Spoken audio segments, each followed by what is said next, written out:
Coming up on 2020 on ID. Skylar's parents are beside themselves. Their daughter is gone. Can you imagine? It's evil. A popular teenage girl lured from home for a mysterious joyride in the middle of the night, but she never comes back. I was scared to death. I didn't know where my baby was. Does this chilling game by BFFs hold an answer? Would you guys rather suffocate or get shot? Get shot. Shot. Drowning or suffocating? Suffocating. Inside a jaw-dropping mystery. Maybe there was a fight. Maybe there was something that made her upset. And the secret world of Mean Girls Gone Wild. Give me the phone. No, this is over. This is over. Hurry up. From cryptic messages on Facebook and Twitter to a real-life crime scene in the woods. Skylar is screaming why. What happens when three is a crowd and one person gets cast aside? What secrets do they have? And who do you believe when pretty little liars seem to be everywhere? Her words were, I have to tell you the truth about what happened last night. Best friends from hell. There couldn't be a more fitting description. Unfriended. Welcome to 2020 on ID. I'm John Quinones. Sometimes it can be hard to know who your true friends really are and who may be stabbing you in the back. Especially tough for teenagers navigating the social hotbed of high school. But as Ryan Smith first reported in 2014, no one could have predicted the chilling outcome among a tight threesome everyone thought would be BFFs forever. They were 16 and inseparable. Best friends. High school sophomores Sheila, Skylar, and Rachel. It was always those three together. You barely ever saw one of them by themselves. Silly in their selfies. Giggly teenage girls. They're pretty, they're sociable, they're popular. But behind their smiles, secrets that would shock everyone they knew. The level of deception, it's mind-boggling. The police were just as shocked as we were. No one was expecting anything like that. Pure evil. Nestled in the Green Mountains of West Virginia, the city of Morgantown, home to West Virginia University, known as a friendly family place. What's it like here in Morgantown? It's peaceful. It's a small town that's growing really fast. Nice people. Dave and Mary Neese lived in an apartment in the tiny Morgantown suburb, Star City. Dave works at a local Walmart, Mary at a medical office. Their lives wrapped around their only child, Skylar. Hey, gorgeous. Treasuring every spin. What a beautiful ballerina. Every laugh. And every childhood memory. It was the time she had a tea party for me, and after Mary came home, she noted that Skylar couldn't reach a faucet, and I've been drinking toilet water for the whole tea party. That was a good memory. At the time, it wasn't a good memory. Yeah, I'm a crazy girl. Daddy's a crazy boy. She was Daddy's little girl. I spoiled her beyond rotten. Skylar was very loyal to her friends, the people she thought was her friends. When Skylar was 8 years old, she met another spirited child with whom she developed an instant bond. Her name was Sheila Eddy, and they became thick as thieves. If they weren't together, they were on the phone together. And that's literally 24 hours a day. I'm serious. It was always, you saw one of them, you saw the other one. What was your relationship like with Sheila? Like wants to turn away. She's like a part of our family. She really was. I mean, just like one of our kids. The lemon burns. As a teenager, Skylar had a 4.0 GPA, a part-time job at Wendy's, and an active social life. In their freshman year at University High School, Skylar and Sheila meet the striking redhead Rachel Schoaf. Rachel was the new girl. She had access to people and things like popularity, money, social status, and they seemed to bond instantly. Their duo becomes a trio. Kelly Kearns was close to Rachel. She called me her cool aunt. She was like a daughter to you? Yes. Kelly says Rachel was charismatic, popular, and talented, cast as the lead in the school play. What was she like on stage? She was a natural. On Rachel's 15th birthday, Rachel introduced Kelly to her new best friends, Sheila and Skylar. Here they are that night. They were two adorable little girls smiling up at me, you know, just looking so angelic. But that vision of angels would soon be shattered. July 5th, 2012, Skylar finishes a night shift at Wendy's. Skylar walked through the door and gave her mom a hug and said, "I love you, Mom." She hugged me and said, "I love you, Dad." She went to bed. The next day, Dave and Mary go to work. But when he returns home that afternoon, Skylar's bedroom door is still closed. I knocked on her door.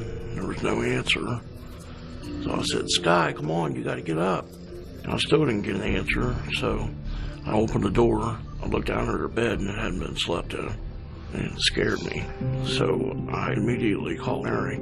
She said, "She's not home?" And I said, "No." Concerned, his next call, Sheila. She answered on her first ring. I said, "You got any clue where Skylar is?" She said, "No." I said, "When's the last time you talked to her?" She said, "Last night about midnight." Looking for clues in Skylar's bedroom, Dave discovers something out of place. When you came in here that day, describe what this looked like. The screen was gone completely, and I found it in her closet, and the window was open about that much so she can get her fingers out and lift it back up. I found a bench right here. Outside the house, Dave points out where he saw a bench, a way for Skylar to climb back into her bedroom. Then I knew, oh my God, she snuck out last night and she's not home. And then I started freaking. It's now 4 p.m., and it's time for Skylar's next shift at Wendy's. Skylar had never missed work, but today, she's a no-show. Wendy's called and said, "Hey, is Skylar coming to work today?" And I said, "Oh, Jesus." Mary said, "Call 911. Long County 911, do you have an emergency? I have a 16-year-old daughter who apparently snuck out of her room last night. She has not been home, hasn't went to work, can't get a hold of her from any of her friends. I am scared to death. Has she done this before? No. Just then, Mary gets a phone call from Skylar's best friend, Sheila. And what did she say? Her words were, "I have to tell you the truth about what happened last night." She proceeded to tell me that her, Skylar, and Rachel had snuck out the night before, and that they had driven around Star City, were getting high, and that the two girls had dropped her off at the end of the road because she didn't want to wake us up sneaking back in. I was scared to death. I mean, I didn't know where my baby was. It was horrible. Sheila and her mother come over and offer to help in the search for Skylar. We immediately went looking for her, going door to door, and we couldn't find her. But then, Mary remembers what will become a major key to finding Skylar's whereabouts. Mary said, "Oh, what about the surveillance? We got surveillance at our apartment." Their surveillance camera, intended to capture intruders, instead reveals this grainy image of that night. A car pulls up at 12:30 a.m., 30 minutes after Sheila says she dropped Skylar back near home. Minutes later, Skylar is seen sneaking out of the house. She slips into the car and disappears. What were you thinking when you saw her head flash on that screen and she's walking to that vehicle? For a second, I felt relief because at least I know she didn't get abducted or anything, you know. And it wasn't like she was pushed in. She willingly got in the car. What did police tell you that they thought happened? They thought that Sheila had dropped her off and Skylar came back home and then snuck out again. For Officer Jessica Colbank and Corporal Ronnie Gaskins, the video is their best and only clue. What were you looking for? Anything. Trying to get pictures of the tires, the rims, but it's just too grainy. And it just raised millions of other questions of who did she go with and where did she go?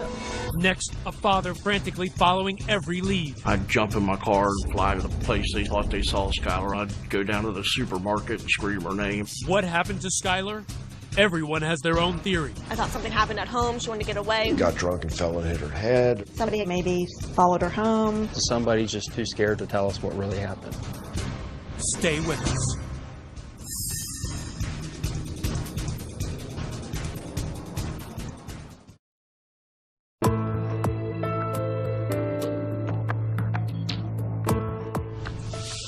No one has seen or heard from Skylar Neese for days. But is she really missing or just a defiant teenager who's run off? Even her friends are unsure.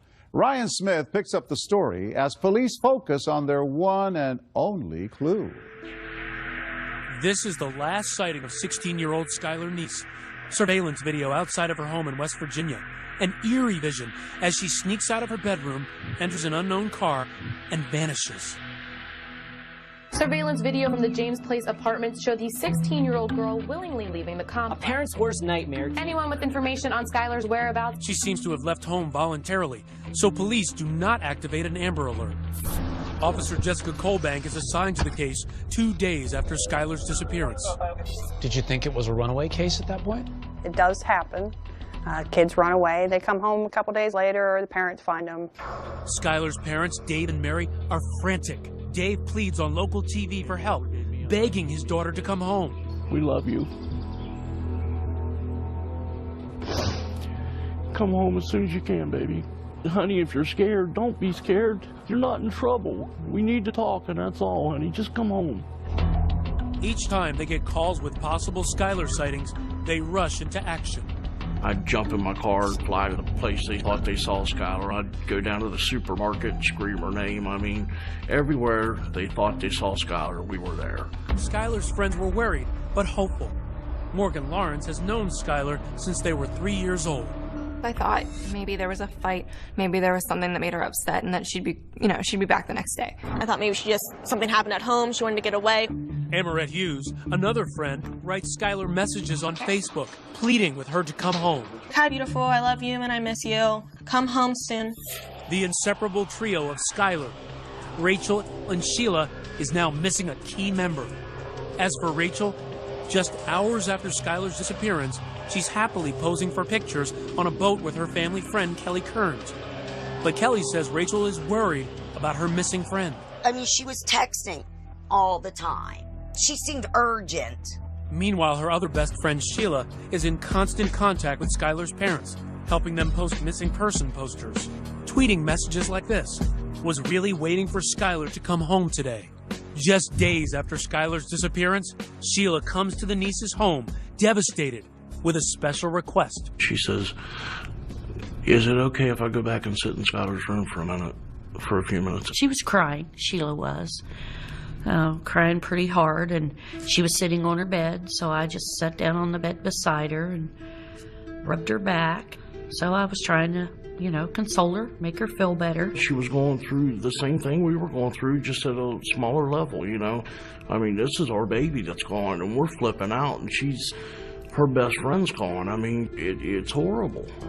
Days turn into weeks, and still no sign of Skylar. No activity on her cell phone or bank card. And her parents doubting the runaway theory. She didn't take her cell phone charger. She didn't take her contact lens solution or apparently her contact. She was planning to come back fairly quickly.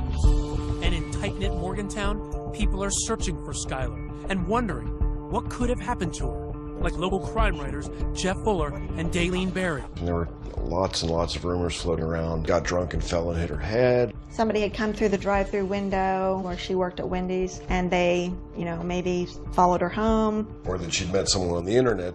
And then a possible break in the case. 2 bank robberies in nearby Blacksville. Corporal Ronnie Gaskins hears rumors that money from the robberies was used to buy drugs for a local teen party. Skylar had supposedly overdosed on heroin. She died. People there panicked, and they disposed of the body. And where did that lead take you? We weren't coming up with anything. Sheila and Rachel, the last 2 people to see Skylar, have nothing to add to their story. They picked up Skylar at 11 p.m., took a joyride through the winding back roads of rural Star City, smoked pot, then dropped her off before midnight. Very often, the last person to see the victim alive is looked at with grave suspicion. In this case, the girl's story seemed relatively innocent. So police had no reason to believe both of them were lying. But for Officer Colbank, it's the small, unspoken signs that make her suspicious. Take me back to that moment where you go to speak to Sheila the first time. Just complete blank on emotions. There was absolutely nothing. It was like iced over. It made me uneasy. Colbank's meeting with Rachel, the high school drama star, also strikes her as odd. She was really nervous. Which has got to be a red flag. What does she have to hide? Their stories were verbatim the same. No one's story is exactly the same unless it's rehearsed. And she's an actress, so she can memorize lines. I'm sure they had it written down somewhere. Okay, this is our story. We've got to stick to it. Everything in my gut was Sheila is acting wrong. Rachel is scared to death. But police don't know what Rachel and Sheila are hiding or why. Meanwhile, Skylar's parents are grasping for any clues, taking a closer look at the bad influence Sheila had become on their daughter. Sneaking out at night, you know. Found some marijuana in Skylar's pocket one time. Here it was Sheila's. We didn't like the way Sheila acted a lot of times, but being she was Skylar's best friend, we kind of overlooked it. It's becoming clear that the smiling face of Skylar's BFF was just a facade. You started interviewing people about Sheila. How would they describe her? What was she like? Shady, sketchy, sneaky, and pretty manipulative. Skylar's friend Morgan says Sheila rubbed her the wrong way. She was very self-centered. She would almost do whatever it took to kind of get her way. Amoret says Skylar confided in her that there were cracks in the clique. Her best friends were snubbing Skylar.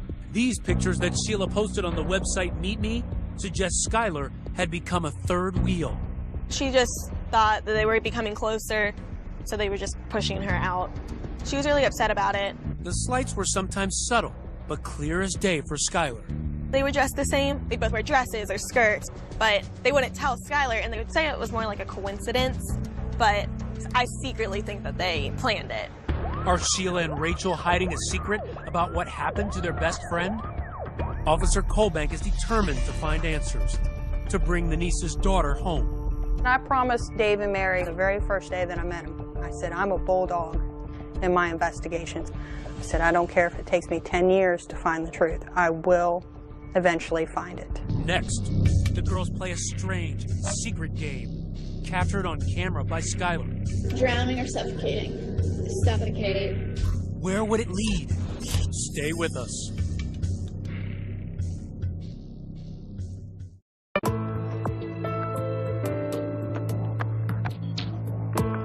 As days turn into weeks, the search for missing teenagers Skylar Neese has intensified. But with no signs of activity on her cell phone or bank card, police are beginning to think they're dealing with something far more sinister than a runaway. Ryan Smith picks up the story. Police have begun to suspect that Sheila and Rachel, best friends of missing 16-year-old Skylar Neese, are lying about what happened the night she vanished. The first red flag? Tension in the relationship. Officer Jessica Colbank pours through Skylar's old Facebook and Twitter posts. What she finds sets off alarms. You could tell she was mad at someone. In the weeks before she vanished, Skylar had posted angry messages. There's just something about you I can't stand. People can be so mean for absolutely no reason. Hope you don't expect me to give a anymore. Hashtag bye. And the final tweet she wrote, sent 10:48 p.m. the night she disappeared. You doing like that is why I will never completely trust you. She didn't trust someone. That was the issue. And perhaps the most suspicious posting by Skylar, this strange game among best friends. Sheila asks Rachel and Skylar how they prefer to die. Would you guys rather suffocate or get shot? Get shot. Shot. Drowning or suffocating? Suffocate. It's almost the same thing. I know, but it's not. And when police review Rachel and Sheila's cell phone messages after Skylar went missing, they note a curious absence. There was no mention of Skylar whatsoever. It was very odd. I mean, just based on, seeing Sheila's computers and her electronics, it's as if she just erased it from her mind forever. Skylar has been missing for months. Despite her parents' concerns about Sheila's bad influence, they're convinced that Sheila is simply grieving over her lost best friend. Even as the police are saying to you they've got some suspicions about Sheila, you were thinking, hey, back off of this girl. Oh, I even told him, I said, will you please leave her alone? She's going through enough. I said, those girls have just lost their best friend. Will you chill out on her for a while? What the nieces don't know is that Gaskins and the FBI, who have taken the lead on the case, are finding actual evidence of the girls' deception. Sheila and Rachel told police their joyride with Skylar was contained to the Star City area. Desperate for clues, police scoured surveillance video from local businesses. It paid off. This video captures Sheila's car at 12:39 a.m. heading north, away from Star City. That was the first variation in their stories, is where they drove around. And there's not just video. Cell tower pings from that night place them in the backwoods town of Blacksville. That just blew their whole, oh, we stayed in Star City. You're 45 minutes away from where you're saying you're at. You can't do that. You're not Houdini. So you say, aha, we have this information. What happens when you speak to Rachel and Sheila? They changed their story to fit, oh, sure, we were in Blacksville. I forgot that. Oops. We didn't want you to know that because we were supposed to be home already. Their carefully rehearsed stories are now mismatched. Sheila, the high school drama queen, claims Skylar didn't join them for the ride to Blacksville. But Rachel, the high school drama star, says she did. They're starting to differ, at least from Rachel's perspective. It sounds like the actress is starting to forget her lines. Oh, yeah. She had to come up with her own lines. And that's where she really started tripping up. Once you start seeing inconsistencies in a story, it's all over. The person's lying. And then you must ask the question, why would they lie? Sheila is adamant that her version of the night's events is true. She volunteered to take a polygraph. What did that say to you? Arrogance. I think she thought she was smart enough to outsmart a machine. So she took a polygraph, and what happened? Failed miserably. Rachel also agrees to take a polygraph, but en route on the day of the test, she's scared, jumps out of her father's car, and flees. She jumped out of a moving vehicle to avoid it. If you haven't done anything wrong, why won't you take this test? Now, armed with surveillance video and cell phone records that prove the girls have been lying, police tell Dave and Mary Neese that Skylar's best friends have a secret. At that point, we knew they had to know something. So we pushed. Your mission is to try to get their secrets out of them. Exactly. I asked them to come over, and I said, okay, help us. You know, if you're afraid of somebody, I promise you they'll never get to you. The Neeses start posting about karma on Facebook, writing that the girls need to tell what they know. Yeah, we hounded them pretty good. Yeah, we did. Their friends at school had picked up on it. Classmates and even strangers are putting pressure on Sheila and Rachel. Anonymous tweets like this one, "Pretty little liars keep on lying." So the town was starting to get suspicious. Right. There was a social media campaign building. They were harassed by a lot of different people online. They were called murderers. You could tell that the tide had turned and people felt like they were somehow involved, or if nothing else, they knew and they needed to come forth and say. And people were outraged that they weren't doing that. So they could put a lot of pressure on that police could not put on. Definitely all eyes were on Sheila and Rachel. You know, you can't be part of the trio and not have any clue what's going on. Kelly Kearns, close friend with Rachel and her mother, hears the rumors that Rachel is stonewalling police. I'd get a text from people, why isn't your friend's daughter cooperating? So I'd send Rachel a text, what the heck are you doing? Even those closest to Rachel are wondering, what is she hiding? I said, was Skylar alive when you left her? Yes. We didn't do anything to her. I think that in this situation, you cannot lessen the importance of peer pressure. Rachel seems particularly affected. As the lead in that year's school play, she is accustomed to adulation. It's like she was getting booed in a performance. It's that type of level of ostracizing her. She couldn't handle that. It seemed like Rachel was really losing it in terms of she was crying a lot at school. Kids saw that. And it wasn't crying for Skylar, where's my friend? No. No, there was a few places where Sheila was sort of crocodile tears on Facebook, but no, there's never any real hint of that. One night, almost 6 months after Skylar went missing, Rachel cracks, apparently having a nervous breakdown. Her mother calls 911. I have an issue with a 16-year-old daughter of mine. I can't control her anymore. She's screaming. She's running through the neighborhood. Give me the phone. No, this is over. This is over. Hurry up. Oh, God. She just gave me a block. Oh, God. Hurry up, please. Seemingly suicidal, Rachel is admitted into a local psychiatric hospital. What happens there has never been revealed. But immediately upon release, Rachel is driven directly to meet with police. She's just nervous, she was shaking, and the impression I got was, all right, now the truth's finally going to come out. Next, you'll never believe what Rachel tells police. This was something totally different from what you expected. It struck me as unbelievable. Skylar's last moments revealed. There was no accident. Man, this is dark and creepy. Just imagine these girls are out here after midnight. Stay with us.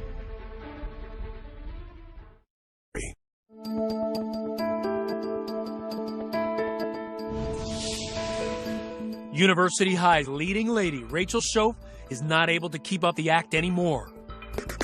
6 months after the disappearance of Skylar Neese, Rachel's abandoning the role of heartbroken best friend and going from a psych ward straight into the interrogation hot seat.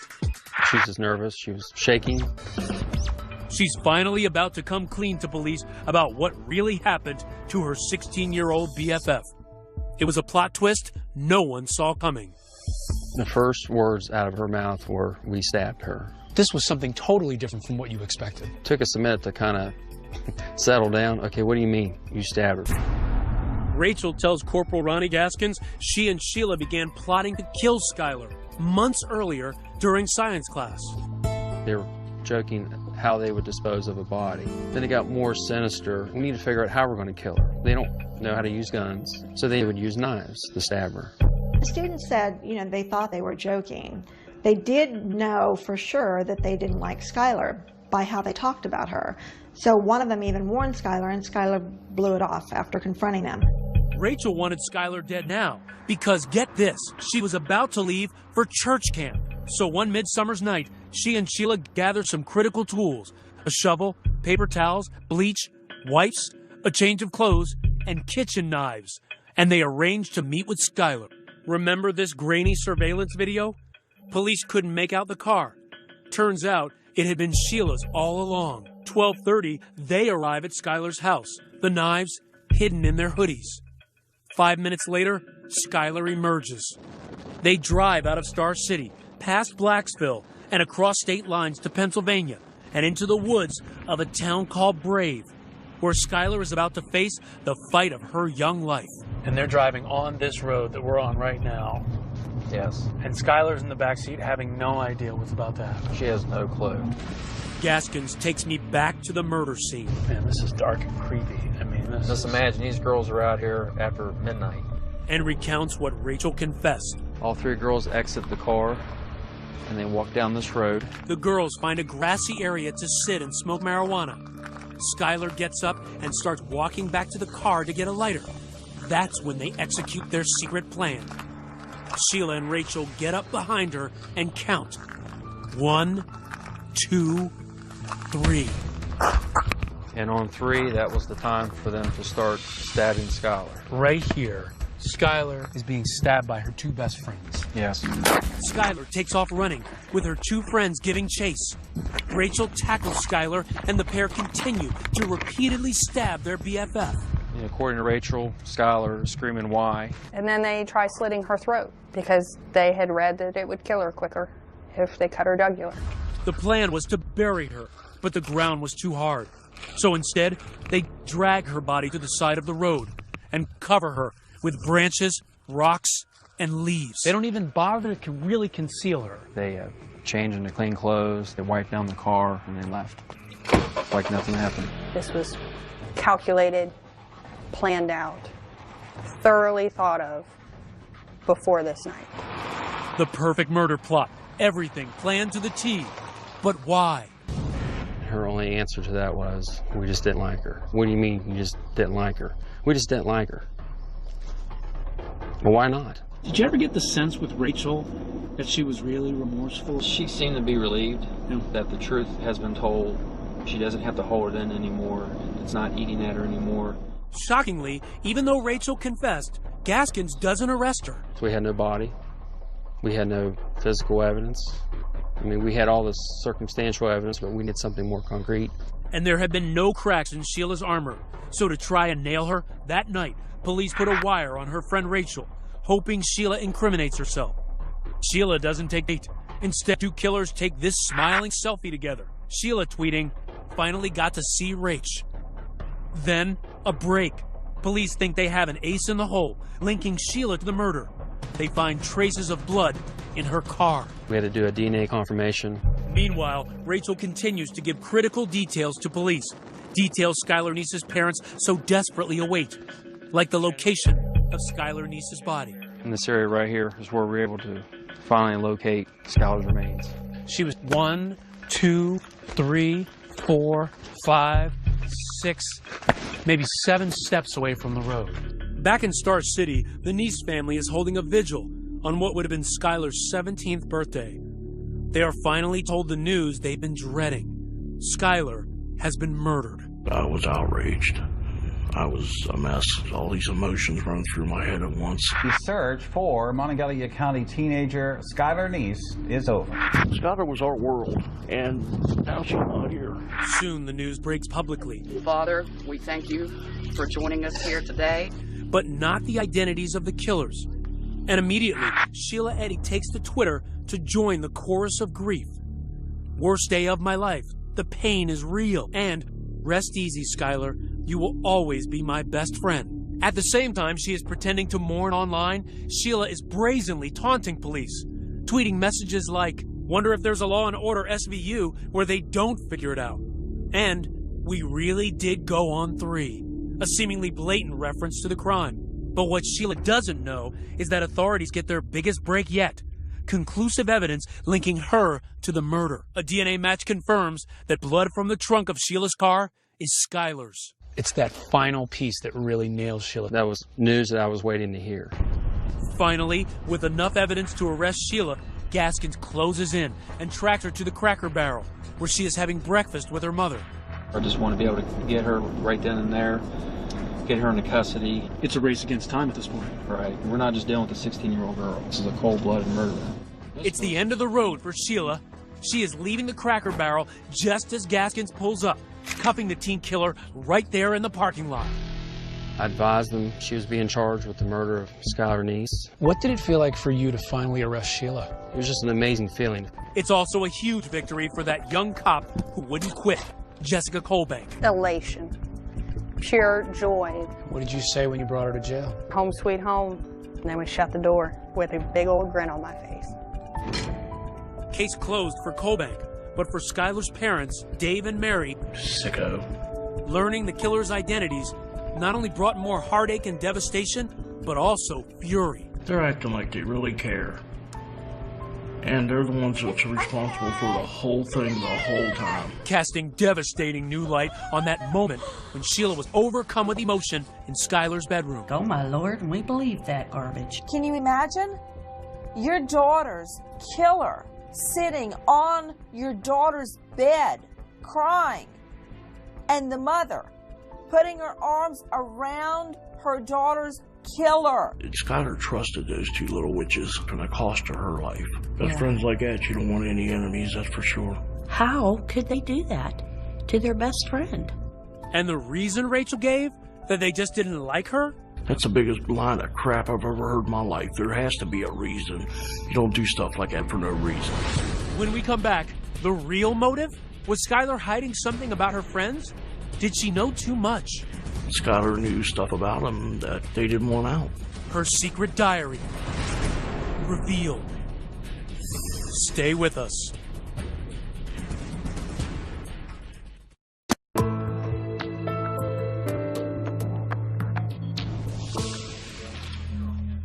She's a killer nobody would have suspected. The fresh-faced high school senior, Sheila Eddy, smirking in her first court appearance. After months of secrecy, the truth is revealed. Skylar Neese's best friends, Rachel and Sheila, were actually her worst enemies. The shocking news? They had lured her into the woods and brutally stabbed her to death. The search for Skylar Neese is over. Rachel confessed. 2 teenagers implicated for stabbing a third friend to death. Many of Skylar's friends hear about it at school. It devastated me. I actually had to get up and leave class. If you don't want to be friends with someone anymore, you just delete them on Facebook. Like, you don't go and get rid of them. Kelly Kearns has known one of the killers, Rachel, since the day she was born, considering her like a daughter. When someone tried to tell me that they stabbed them, no way in heck. You couldn't believe that was your Rachel. You can't tell me these girls stabbed her. And it wasn't until I opened the paper when I was all guilty and her picture. Today, looking at the photograph of Rachel, taken just hours after she murdered her friend, Kelly is floored by that smiling face. What strikes me about this picture is I don't see anything on her face that reflects what she did. It just makes you feel, you know, what'd you miss? And at the heart of the wrenching questions, how could 2 teenagers kill their best friend? they say they just didn't like her anymore, which is typical of teens, but teens typically don't kill each other when they fall out of like. Daylene Berry and Jeff Fuller believe envy may be part of the answer. Skylar, on some level, probably represented to Sheila and Rachel what they lost or could never be, and that was her wholesomeness. She wanted to stay focused on her goals of going to college, becoming a lawyer, being a self-sustaining individual that gives back to society. And Rachel and Sheila had somewhere along the way, they lost that. And Skylar was a reminder of something that they weren't going to be able to accomplish. So it's almost a jealousy. Yeah. She's the buzzkill. Yeah, she's the buzzkill. I think it was because Skylar knew stuff about him that they didn't want out. Stuff, he says, that was hidden in Skylar's diary, where he says she wrote about a sexual relationship between Sheila and Rachel, which she witnessed at a sleepover at Rachel's house. Daylene Berry and Jeff Fuller describe the incident in intimate detail in the book they've written called Pretty Little Killers. Sheila and Rachel became involved sexually, it appears. Skylar was forced to watch because she knew if she left the bedroom, they had all been drinking and they'd all be in trouble. Several weeks after the sleepover, Skylar tweets, "I'd tell the whole school all the I have on everyone," which is a lot. Hashtag, if I could get away with it. Then, 1 month before she is murdered, there is another tweet from Skylar. "Just know, I know." Rachel and Sheila had formed some type of a sex relationship that they believed Skylar knew about it and would ultimately tell everyone. But the nieces say that Skylar never would have acted on the veiled threats. She had a lot of gay and lesbian friends. It didn't bother her. Now, she didn't care if you were pink, purple, yellow. That was just Skylar. Why do you think they killed her? For the thrill of it, to see if they could get away with it. I feel that they had a strong dislike for Skylar, so it's fitting they stabbed her in the back. A year and a half after the murder, Rachel faces justice. She pleads guilty to second-degree murder, a lesser charge based on her cooperation. Finally, in court, she directly addresses the Neese family. I'm so sorry. I don't know if there's a proper way to make this apology, because there are not even words to describe the guilt and remorse that I feel each day for what I've done. The person that did that was not the real me, not the person I am, not what I'm made of, and not what I believe in. Rachel's mom weeps as she listens. Again, I'm so sorry, and I pray each day for everyone involved, and I pray each day for forgiveness. She can take her apologies and everything else and sit on them because that's about what they're worth to me and my wife. She has done nothing but make our lives a living hell since this day one. And she's sorry because she got caught. That's the only reason she's sorry. She was crying. She was emotional. You didn't think that was remorse? To me, that was her final act in front of an audience. She's the big actress, star of the high school plays. This was her last Broadway performance. At her arraignment, a defiant Sheila Eddy pleads not guilty. Sheila Eddy, how do you plead? Not guilty. But later, in a surprise development, she changes her plea. Sheila Eddy, how do you plead to the offense of murder in the first degree? Guilty. Guilty to first-degree murder. She offered no words of remorse. Why do you think that Sheila has never apologized? Because she's not sorry. You don't apologize for murdering somebody in cold blood because she meant to do it. It's a good thing she didn't give an apology. People think it's horrible because she didn't. I commend her. Don't stand up there and lie to me and tell me you feel guilty. Rachel's family described her actions in a statement as unforgivable and inexcusable. Sentenced to 30 years, she's now serving time in an adult prison. The same prison, in fact, where Sheila, the girl she turned in, is now serving a life sentence. But both girls could be released on parole by their early 30s. If I'm dead and gone, somebody will be there to make sure they talk to the parole board and these animals don't get out of their cages. If you could say anything to Sheila and Rachel right now, what would you say? Rotten hell. Skylar's friends are still trying to process their loss and mourn the milestones they are experiencing without her. Skylar never got to go to a prom. Isn't that your boyfriend? Mary and Dave never got to see her get all dressed up and get the bouquet and get everything else. And graduation was definitely one of the hardest. That week was a little rough. In memory of their only child, Dave and Mary Neese helped pass Skylar's Law in West Virginia. It requires Amber Alerts for all missing children. This is Skylar's room. When you come in here, does it give you any sense of Skylar now? Yeah, it still does. They continue to treasure every item that belonged to Skylar. Some of them don't mean anything. They were hers, so we'll always keep them. She has a bunch of cards and drawings. Yeah, see, her friends were always sending her a birthday wish for my friend. Uh-oh. That's what I think of that one. That was from Sheila, by the way. The card reads, "Happy birthday. Love, Sheila. BFF. Love you like a sister for life."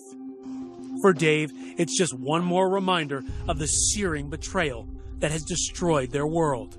Because of that outward appearance, people don't want to believe they're capable. I still, to this day, have people say, there's no way, it's just those two girls. Yes, it's those two girls. This crime, to me, is one of those crimes that go down in the books as truly evil. Best friends from hell. There couldn't be a more fitting description. Today, on a hidden road, deep in the woods of a town called Brave, there is a silent shrine. They say this is pretty much where she was found. The site of Skylar's murder has been transformed into a memorial. On this visit, a stranger had written a note to Skylar. This one says, "Rest in peace, sweet Skylar. Soars the angels." Baby, I'm so sorry.